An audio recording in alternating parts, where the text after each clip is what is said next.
Students in college and in high school are facing many challenges and problems that affect them at school, at home, and if they're working with people they interact with every day. I'll be speaking about this shortly with Council Member Rita Joseph, who is head of the New York City Council Education Committee. Later in this program, Camella Fairweather will have a young academic achiever as her guest.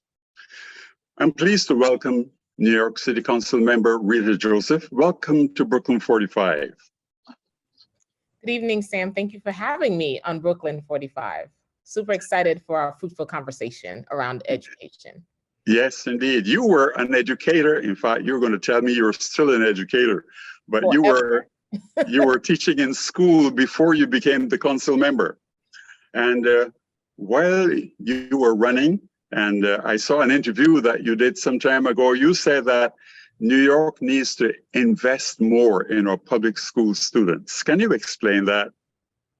We need to not shortchange our public schools, invest in music, guidance counselors, nurses, theater, dance, mental health support for our students. When I say we invest in the whole child. And that includes one of the reasons why I advocate a lot for community schools, because it provides all of those wraparound services, dental, eyeglasses, doctors, even food pantry, and supporting the families at home as well. What some of the other basic things our students need? Especially after the pandemic, our students need a lot of mental health support. Our students went through a lot. They were traumatized. I remember teaching during the campaign. I was still teaching as I was running for office. I would be in Google Classrooms and students would say, well, Ms. Joseph, I can't be in today. And I would say, what's happening? Why you can't come? Well, I have to go to the funeral.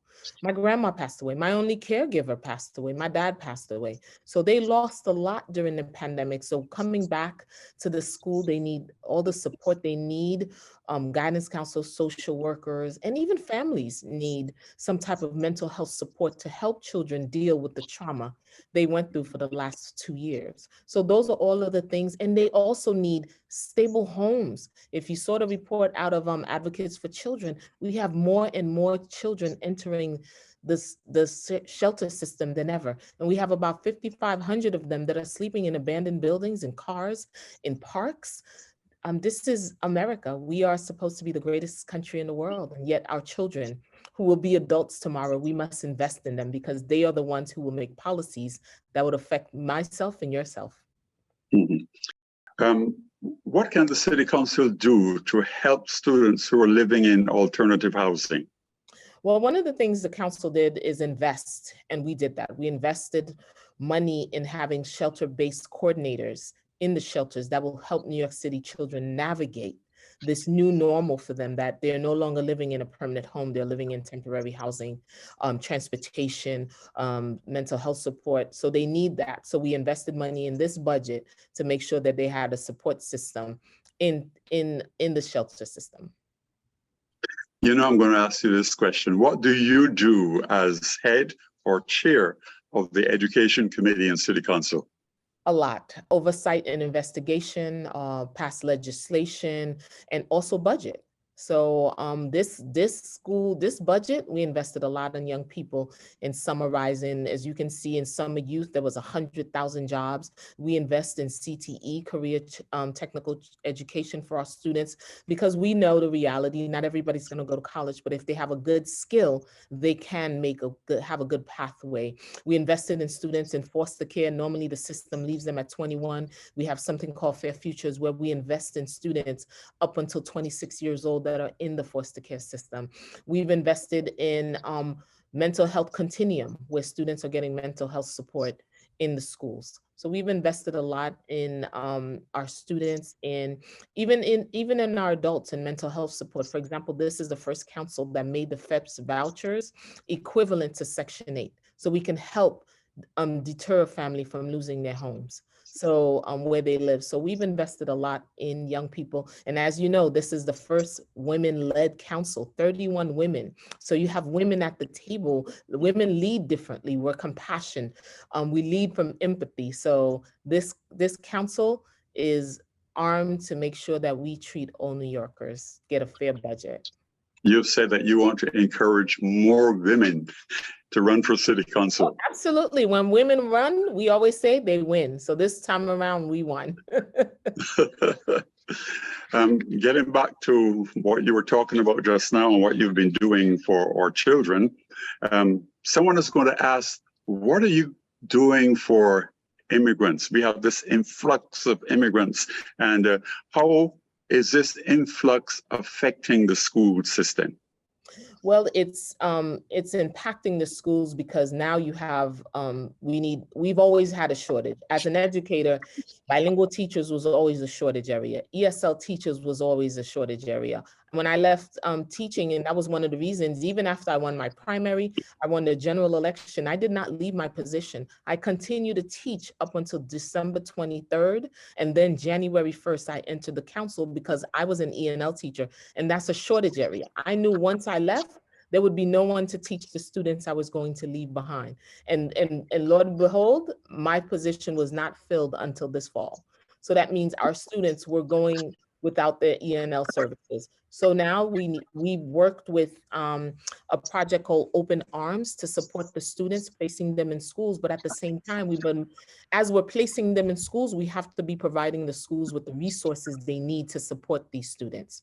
Language access is going to be a very important, teaching the parents how to navigate this new system of education. And I hold highly PS 189 in Brooklyn, which is one of the only bilingual schools in Brooklyn that has been doing this work. So they have the infrastructure. So Melissa Ramos, who heads Open Arms, which is the project by the chancellor, I took her to the school to see the infrastructure that's in place, that all schools should hold this school as a model because they've done this and they know how to support the parents. For example, Principal Foston, she meets with the parents once a month, in languages that are culturally relevant, that they can communicate and connect them with school resources to help their parents and encourage the parents in their child's educational journey. For people who don't know, tell us a bit more about the Open Arms program.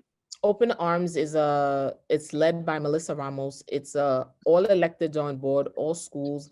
It's supposed to help navigate, place students in schools, also give them access to resources. They've done something called borough response teams that helps with grassroots efforts in getting direct resources to the students and the families. So for example, the Queens had one, all of the agencies came out. This is their students' first winter. So this is where they're picking up backpacks, they're picking up food pantries, they're picking up coats, they're picking up shoes, basic necessity, clothes, all of these things that they would need are being picked up as used through this project Open Arm in collaboration with borough response teams as well.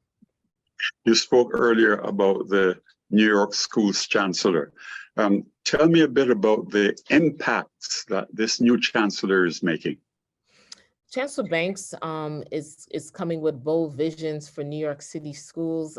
He launched a project called Pivot Project, where he's putting pure violence in the schools with the most incidents. He's bringing in CBOs and providing services to schools that have seen a high rise in a high number of incidents happening at their schools. So he's supporting them there. They're supposed to be also launching out the dyslexia screening, which can help a lot of students that are seeing dyslexia, that catching it early on from kindergarten to second grade. So those are the things that Chancellor Banks is doing.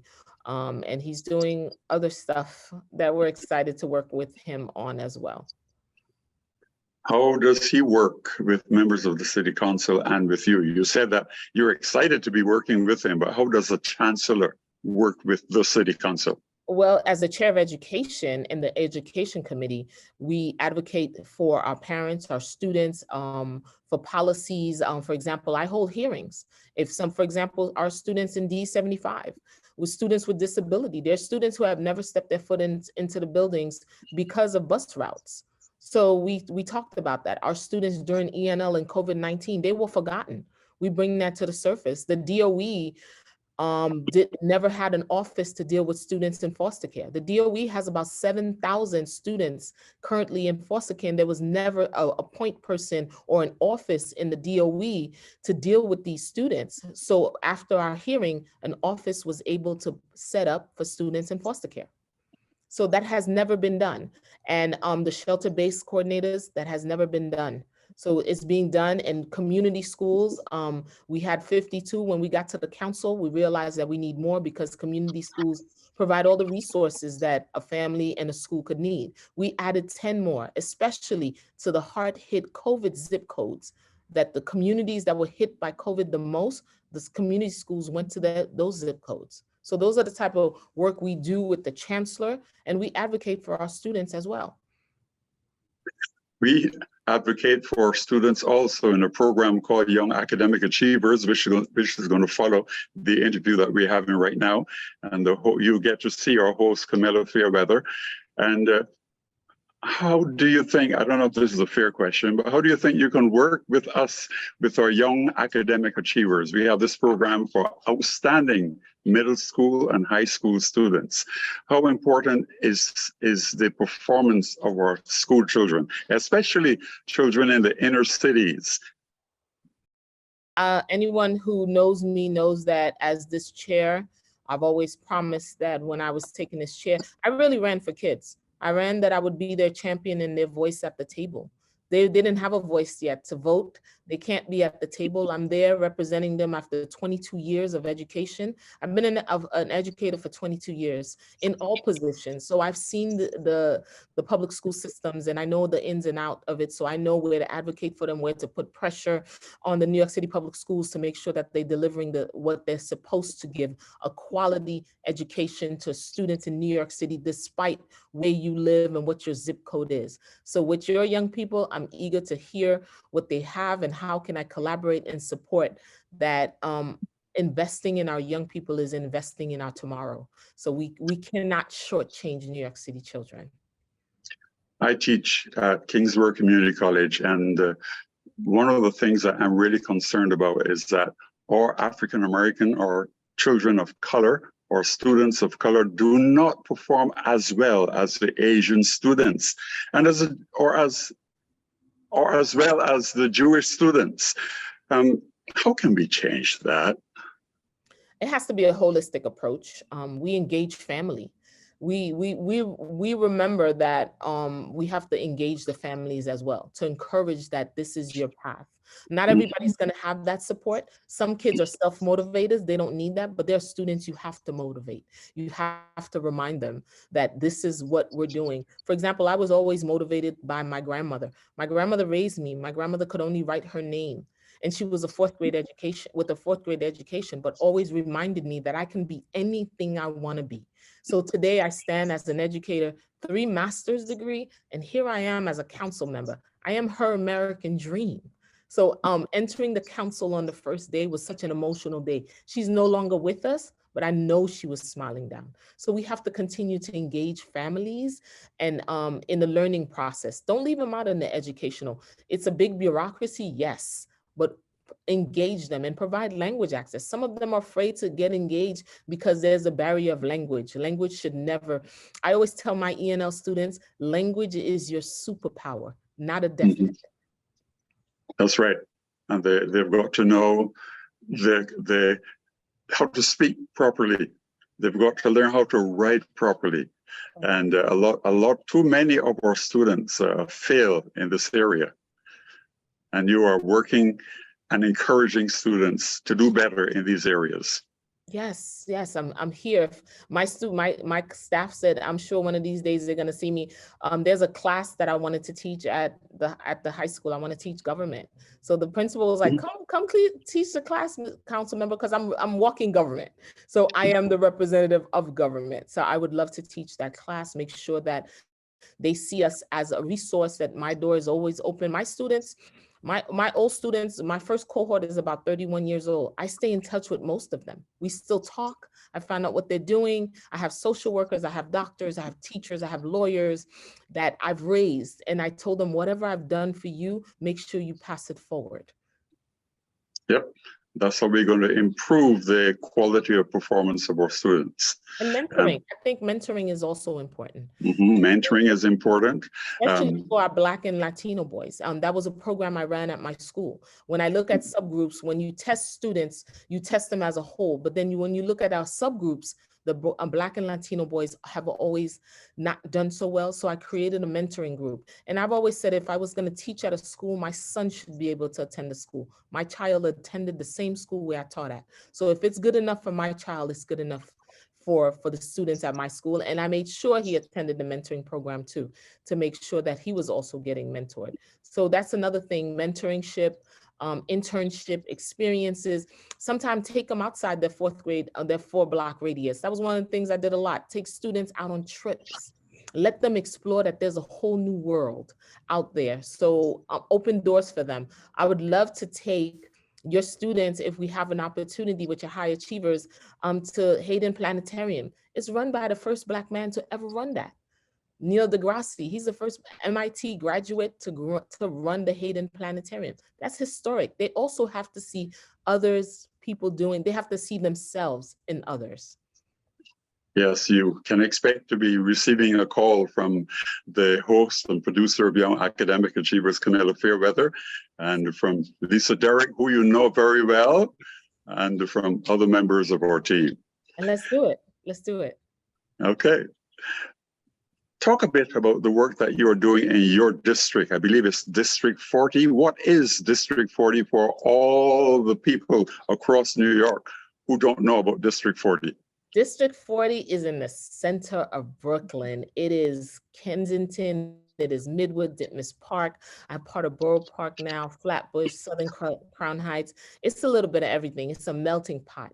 I have the Caribbean community. I have little Pakistani. I have little Caribbean. I have little Haiti. I have a little bit of everybody in my district, and I love to celebrate that diversity. Amazing restaurants in my district.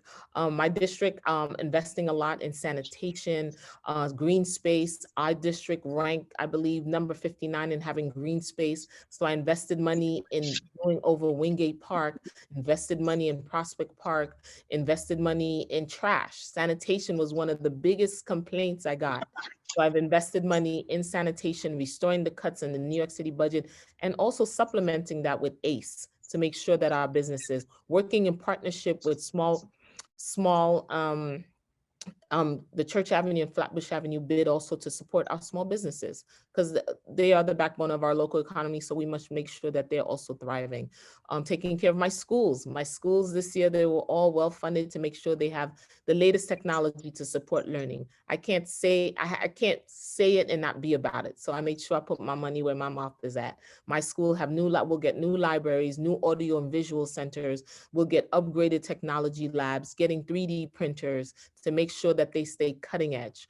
I believe in STEM. I believe in coding. I want to make sure my students have access to all of the technology available. Working on homes, working on affordable homes. So I'm more, that's in partnership. That's an ongoing project.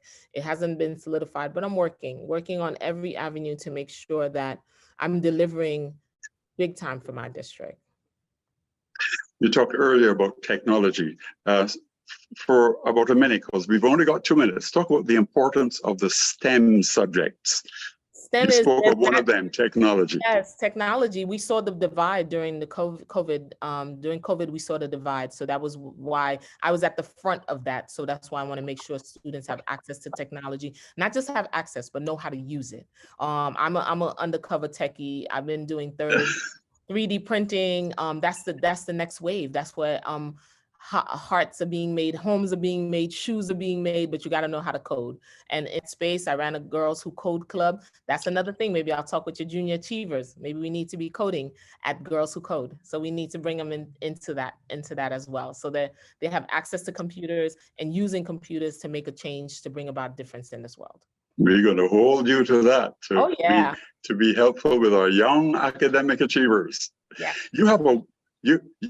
We've only got a minute. You've got an awesome website. Talk a bit about your website and how people can see your website. RitaJoseph.com. Sign up for my newsletter. I send out a weekly newsletter to say all of the things that I'm doing in the district. Most of the constituents usually email me back. They're like, council member, When do you sleep? I'm always on the move to make sure that I'm present. That was one of the things I promised when I was running, to be present, available, accessible, and responsive to my district. And that's what I have been. So again, thank you so much. RitaJoseph.com. I'm also on Instagram, Rita Joseph NYC, Twitter, Rita Joseph NYC, and Rita Joseph on Facebook. Thank you so much for having me.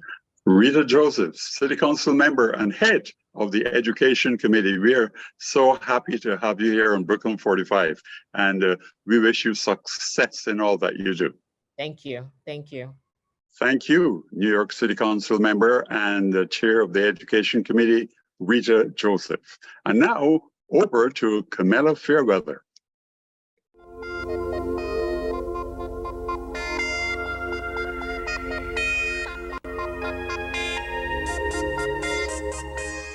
Thank you, Sam. And today for Young Academic Achievers, we are featuring Miss Anissa Roach, and she attends the Dock Street School for STEAM.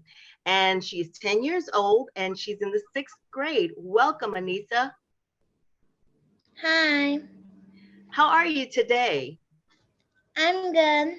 Excellent, excellent. So we're going to jump right in. So my first question for you is, I know that you are a really good student in a lot of those tough subjects, but tell me a little bit about some of your accomplishments. Tell me some of the things that make you really proud about your achievements academically.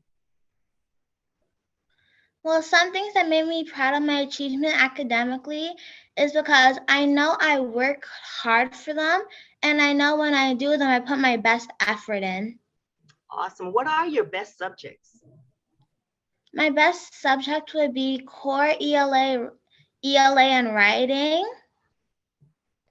Okay. And it would also be science. Science.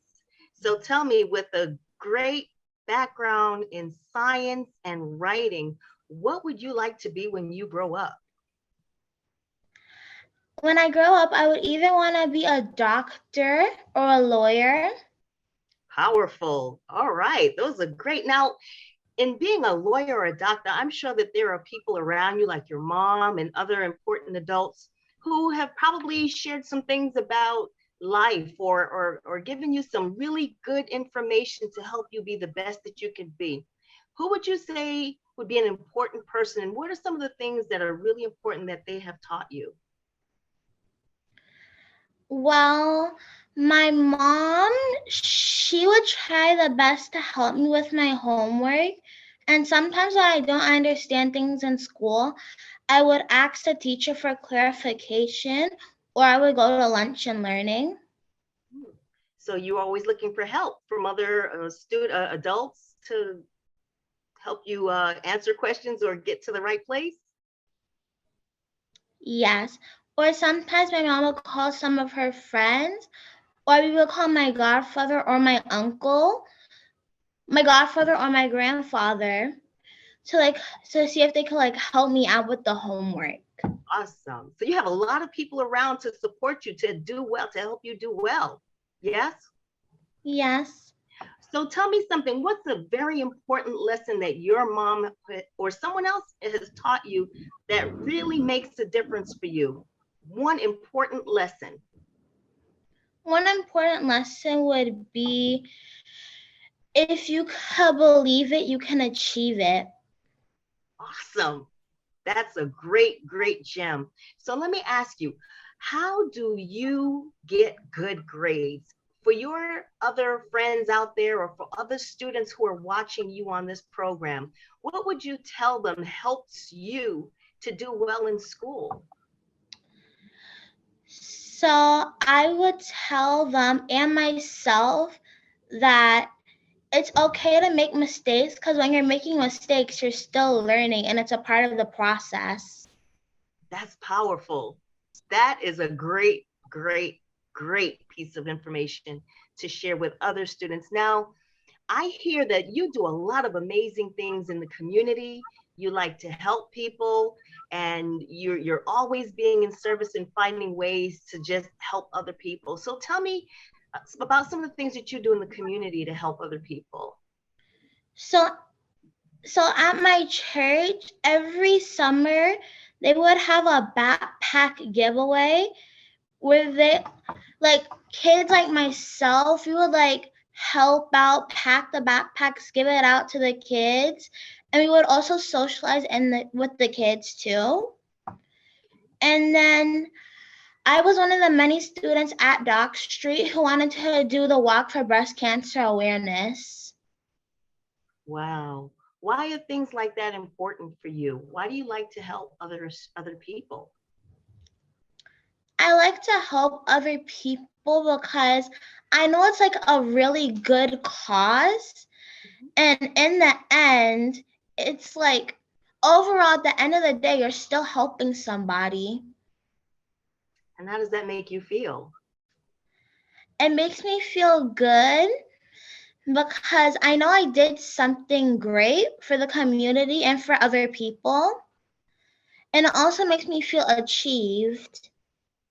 You are an amazing young person, Anissa, and I am just so happy to have met you and to have featured you here on Young Academic Achievers. I look forward to seeing you in the community, and I know that you are ready to volunteer, so I'm sure we will have you at Brooklyn 45 again doing some amazing things and seeing you out in the community, and we will keep an eye on you because I want to see this lawyer or this doctor that you will become.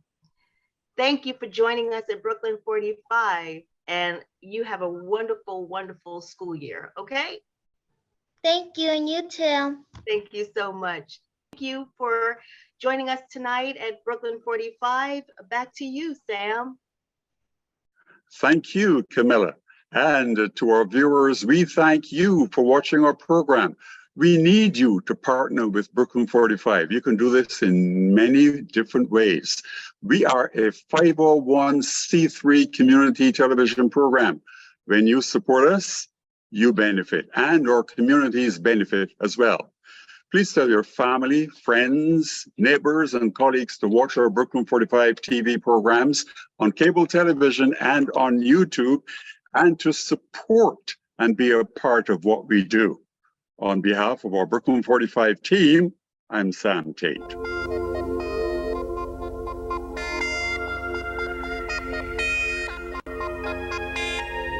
Brooklyn 45 is a 501c3 not-for-profit, and we welcome your support.